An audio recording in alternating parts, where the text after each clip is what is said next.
Hello दोस्त, नमस्ते, प्रणाम। मैं आपकी वंदना स्वागत करती हूँ चाची के चैनल पे। आप सभी का एक प्यारा सा छोटा सा चुटकुला गीत लेके आई हूँ। कैसे लगेगा कमेंट बॉक्स में बताइएगा और चाची के चैनल को ज़्यादा से ज़्यादा सपोर्ट करिएगा। ढेर सारा प्यारा आशीर्वाद दीजिए। नंदी के बड़ की नजरिया पे सब ललचे, नंदी के बड़ की नजरिया पे सब ललचे जी। बुढ़ो लालचे हो जवन को लालचे जी, बुढ़ो लालचे हो जवन को लालचे।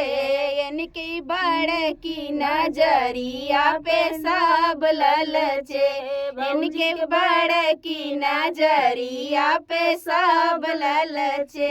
पुलिस लालचे हो दारोगा लालचे जी, पुलिस लालचे हो दारोगा लालचे। इनके बदली कमरिया पे सब लालचे, इनके बदली कमरिया पे सब लालचे। ननदी के बड़ की नजरिया पे सब लालचे, इनके बड़ की नजरिया पे सब लालचे। इनके पतली कमरिया पे सब लालचे, इनके पतली कमरिया पे सब लालचे। मास्टर लालचे हो कि डॉक्टर लालचे हो, मास्टर लालचे हो कि डॉक्टर लालचे।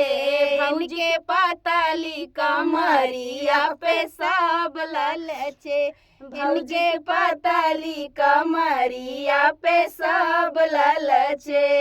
हे जी, ननदी के बड़े की नजरिया पे सब लालचे जी, ननदी के बड़े की नजरिया पे सब लालचे। इनके पतली कमरिया पे सब लालचे, इनके पतली कमरिया पे सब लालचे। ऐसे मेरे गाना में लड़े थी।